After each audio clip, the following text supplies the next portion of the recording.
long time no see. It's been a while.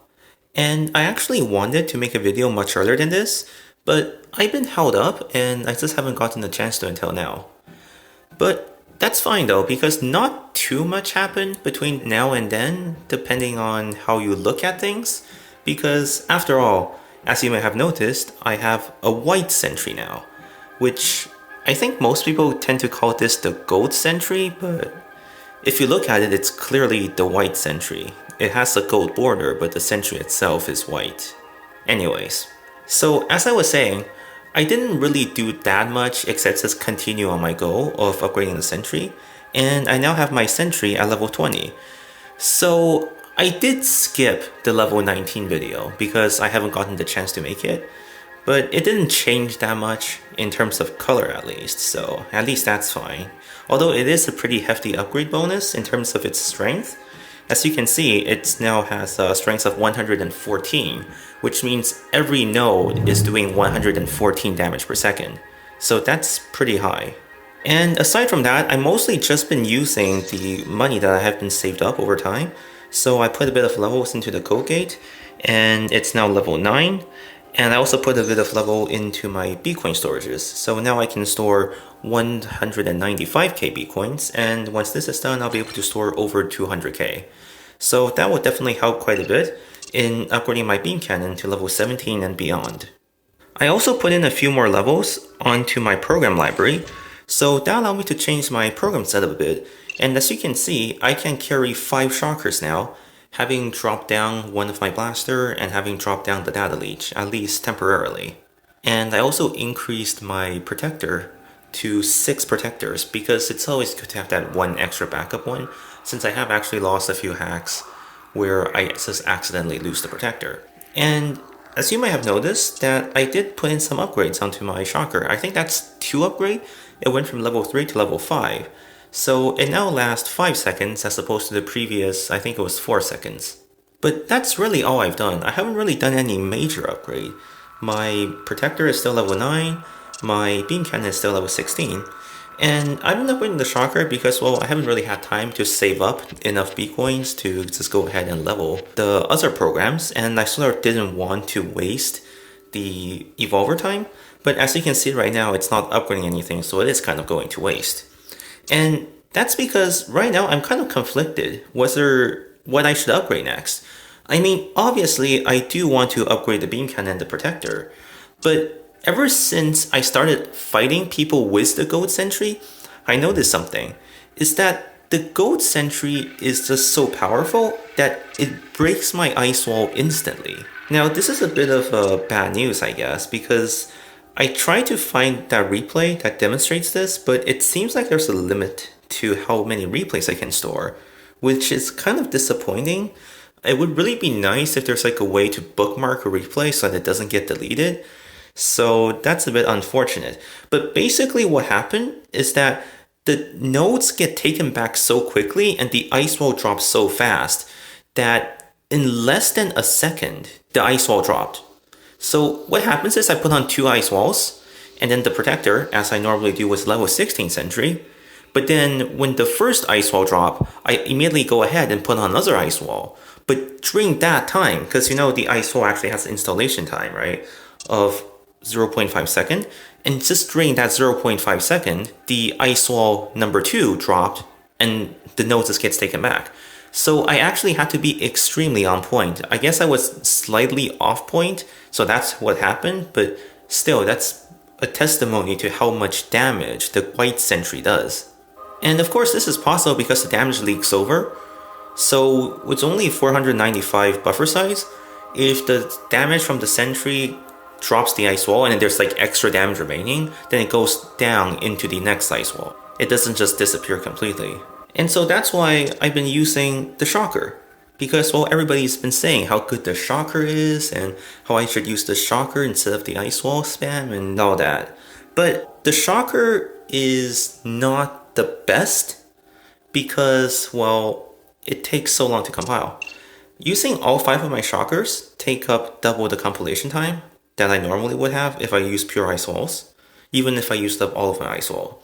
But the main problem is I find the shocker fairly unintuitive to use. So I'll show you my hack against Neo, which is where I first test out the shocker. So here I'm already carrying 5 shockers. The shocker is 1 level lower, it's only level 4, not the level 5 shocker that I have now. But that's okay, it's 0.5 second difference, which might actually be a difference, but anyhow. So here, instead of doing the double ice wall or well triple ice wall since he has the Gold Sentry, I'm just going ahead with the 1 ice wall and the 1 protector.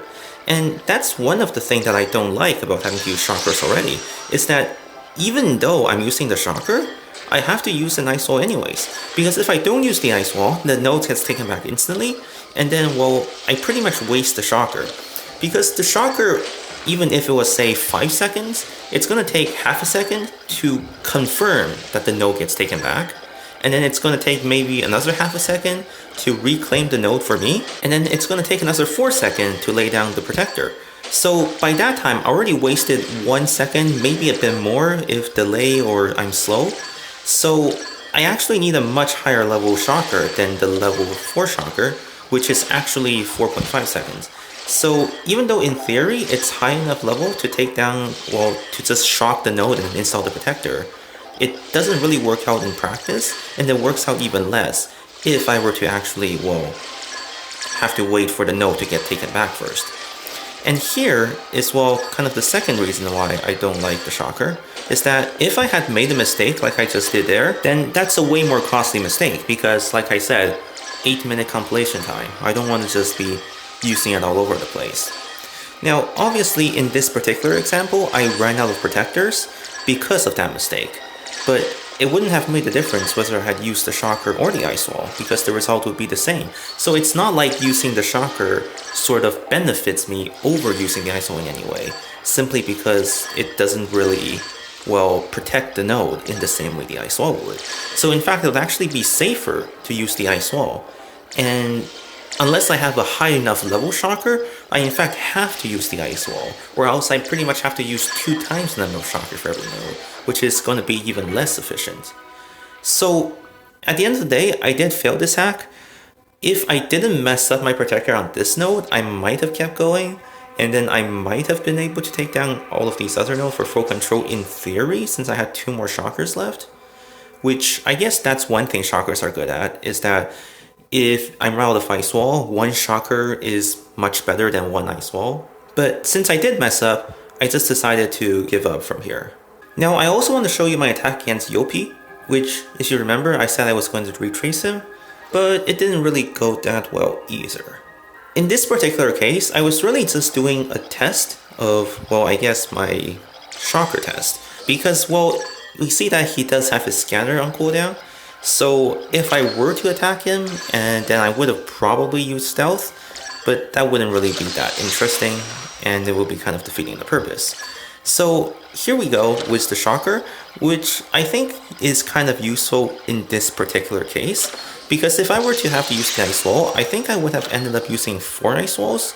So here it sort of saved me maybe 3 ice walls and I guess a bit more time with the beam cannon. But even so, just saving that extra time didn't really make that big of a difference, mainly because my protector level is too low to withstand the damage. And so maybe the best use for the shocker might not have been to set up the ice wall, and it might have actually been even better if I just threw down another shocker to prevent the protector from going down, which I actually have been using more often than not, and actually I find that it is much more effective to use a shocker to prevent my protector from going down than it is to spam multiple ice wall.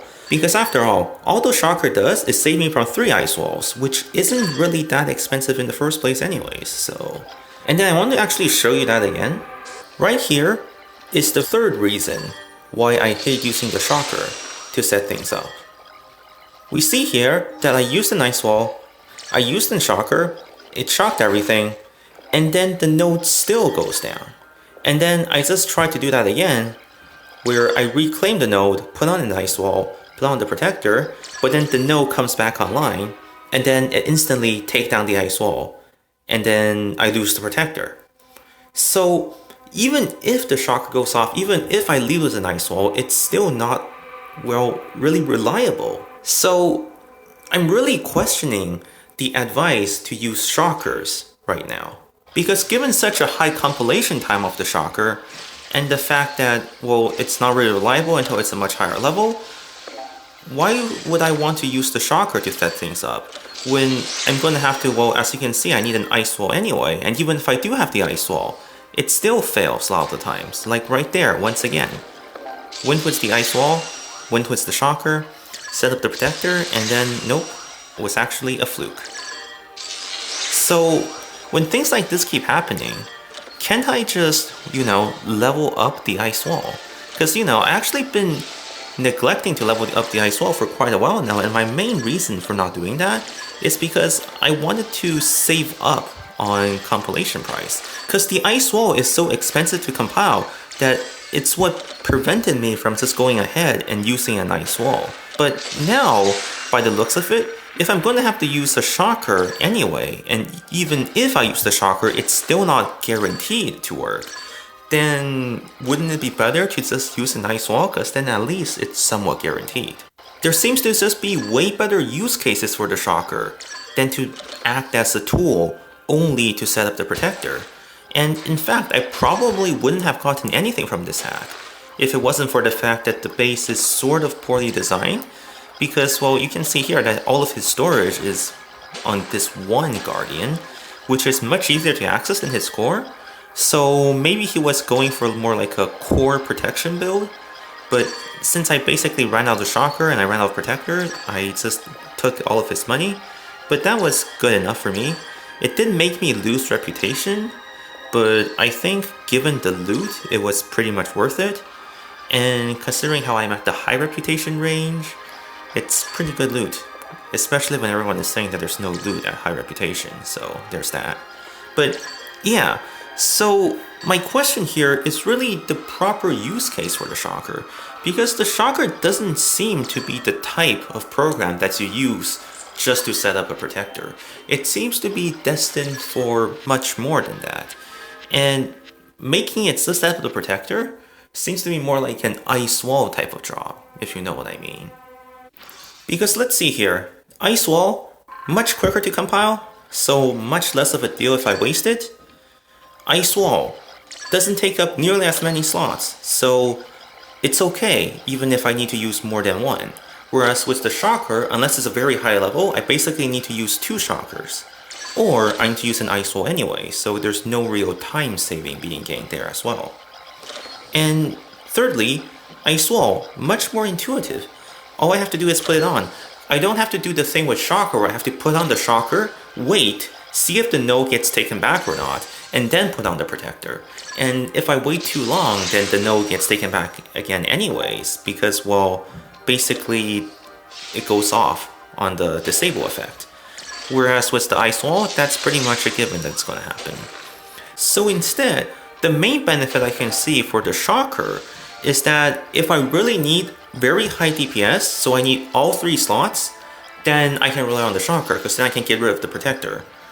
Or with the shocker, if basically it's a really high focused choke point, like, I don't know, maybe quadruple node with 3 black ice and a turret, something like that, I don't know, something like that, then an ice wall or maybe even a protector absolutely cannot hold on to it. Then that's when the shocker would come in, I think. But against just your everyday choke point, shocker seems kind of a waste. I mean, sure, I will get the muscle memory eventually, and I will get better at using shocker, that's definitely a given. So it could partially be explained as the fact that I'm inexperienced, so I'm not using the shocker optimally. If I had better experience, then I wouldn't be making mistakes with the shocker. But at the same time, even if we consider everything else to be ignored, and just look at it purely in terms of 1 shocker versus 1 ice wall. 1 shocker to set up a protector versus 1 ice wall to set up a protector. The only advantage in favor of the shocker is basically the fact that I get to put on 1 more beam cannon. So, is 1 more beam cannon the difference between life and death? Or can I just, upgrade the beam cannon more instead? because after all, I'm not at level 21 beam cannon yet. And maybe at level 21 beam cannon, it's gonna be way more relevant. But yeah, and also, I don't think I'm the only person to think this, because you see a lot of people who start to use more and more Ice Wall, even at late game actually, and not everybody uses Pure Shocker, so there's that. So, in terms of both plus reliability, plus quick time compilation, plus program library space, it doesn't look like the Shocker was even designed to be a program that you use to set up the protector with. It seems to be more of a situational program, rather than a program you would use on every single choke point.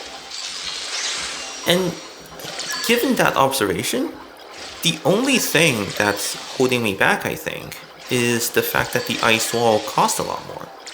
And also, by the way, in this particular example, Double Protector doesn't really work. The only reason I used Boast Protector is because I wanted to take down the core so I don't lose the reputation. But otherwise, I would have just given up, because Double Protector, not a good idea. But yeah, where was I? So, I was saying that the only thing holding me back from just going all in into Ice Wall instead is that the Ice Wall doesn't scale linearly. Because right now, to upgrade the Ice Wall, it doubles in price, and then to upgrade again, it doubles again in price. And only then it goes linearly by plus 30 every time. And a level 21 Ice Wall is much more expensive than level 21 Shocker, but a level 21 Ice Wall has 3k buffer side, so it might last maybe 6 seconds or so. I can actually bring out my spreadsheet again if you just want to see the entire calculation for Ice Wall versus number of Sentry attacks, which I think I'd done in the previous video, but essentially, a level 21 Shocker would provide much longer duration than a level 21 Ice Wall.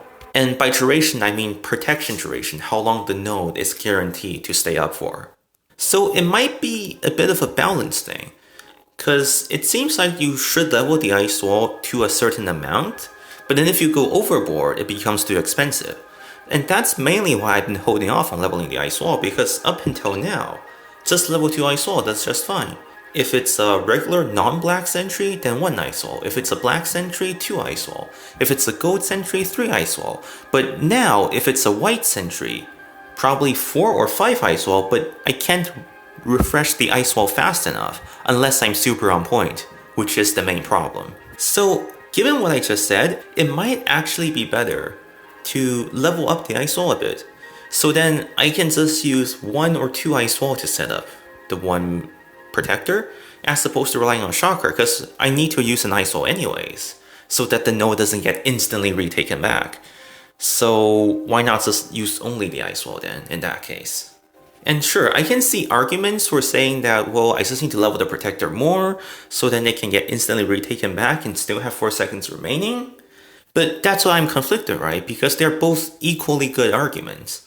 On one hand, I can level the Ice Wall to a high enough level, so then I can use only 1 Ice Wall and not use the Shocker. On the other hand, I can just level the Shocker to a really high level, and I can just use only the Shocker and no Ice Wall. So it might actually be a bit of a preference thing as well, and not a hard-coded stats on which one is necessarily better. So before I make that decision, let's take a look at a legitimate successful hack on me from Gab H Cloud, who got $2 million and 51k Bitcoins. That's pretty painful. So the only thing upgrading during this hack is my code gate, which, like I said, I was upgrading a bit, and also since Yopi suggested I do it, but I didn't think it would be that big of a deal though, cause I mean I have my Sentry upgraded, so that should be the main deal, right? So I don't think that having my code gate upgraded is necessarily an excuse for the poor performance. It might contribute it, but I'm not gonna chalk it up to it, at the very least. But anyhow, so in this particular hack, he actually goes for most of the nodes back here in the Maelstrom fully connected layer, and he relies a lot on the Shocker, whereas I was just saying how I don't like the Shocker. So maybe there is some use cases for the shocker after all, because the shocker definitely have a major effect in getting through that right there. And even though he could have just used the Koge to bypass onto my sentry, he decided to take down everything anyways. And I think that's pretty interesting, but it might also reveal a slight weakness in this setup, mainly the fact that there's not that many nodes back there. So because he was able to use the shocker, he was able to end up getting most of the nodes in one go. And maybe this is one of the valid use cases of the shocker, because with the shocker, you can get multiple nodes at the same time in these fully connected layers, whereas with the ice wall, you kind of just put on that one node and all the nodes are still hitting everything. So I would say that this is more of a valid use case of the shocker, and he actually didn't use the shocker to set up things, right? He actually used 2 ice walls, even though they were level 6 ice wall, which is pretty expensive. I think that's 300 B coins, maybe around that, just for the ice wall to set up the one protector. So I think this is a much better use of the shocker, and this is more or less what I was aiming for. And in terms of addressing the weakness of my fully connected layer, what I ended up doing was what you see here with my current network. Which, if you noticed, I changed it up again, because yeah. So I replaced this with a Kogate. I'm not sure if I want that to be a high level or low level Kogate yet. Still trying to think about that. But as you can see, I moved my farms in here. And I also moved my high level sentry in here. And overall, I have more nodes in here now. So this way, it would be much harder to take down everything. Because the aim is that even if you take down some of the nodes, the other node should still more or less be available. Since the ultimate weakness of this setup is when you shock one node that also simultaneously is supposed to hit another node, but because it's shocked from this one node, the other node is also safe. So for example, if we were to use a shocker on this node, then it would get this turret, and this sentry, which would actually affect this one, and this one, even if they didn't use the shocker from those nodes. So that's where probably the shocker shines over the ice wall.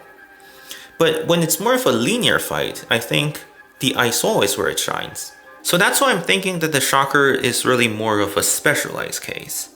And so I added more nodes into the fully connected layer, because then at least this way, it would be harder for them to shock everything. I also got a bit of feedback, mainly saying that the black ice here is more harmful than beneficial. So that's why I more or less adjusted them to only connect to the low level node. So then even if they put on 5 beam cannon, it's going to be overkill. What I'm hoping for is that when I level this Kogate high enough, then Yopi can just come along and put shurikens on here and take down this Kogate and ignore everything else. Because that's really just the worst. Instead, I want these black ice here to take down the protector. But obviously the black ice is much lower level right now, so it might not work that well. And I kind of have a bad habit of designing things that only should work in theory, but doesn't actually work in practice. So I guess we'll have to wait and see a bit. But yeah, I think these replays does make it kind of clear that I probably should level the ice wall. So, first time in, I don't know, 28 levels or so, because I leveled it to level 2, I mean. But yeah, first time in 28 levels or so, leveling the ice wall, once again. Level 3. Such a monumental moment. So before I go, I actually got some readme messages from some viewers. So Yubi says it's better, keep upgrading the gate. Yeah, I am gonna upgrade the gate. I guess I'm really behind with the upgrade because I didn't expect people to have such high level shuriken and beam cannon so early. So I was kind of just going for maxing out the sentry first, but I think I am going to have to take a detour for a bit. Gabe H. Cloud said he loves my video, look at the loot, and yeah, I hope you enjoyed the loot, that 52k Bitcoin. Ark said watch the video, liked what you think, so glad you were enjoying the video. Wohax also said watch the video, it's very good, and thank you, I'm glad you're enjoying the videos. So, thank you everyone, and that's it for today. So, if you're enjoying this episode, then please remember to leave a like and subscribe. and I'll see you guys next time. Thank you.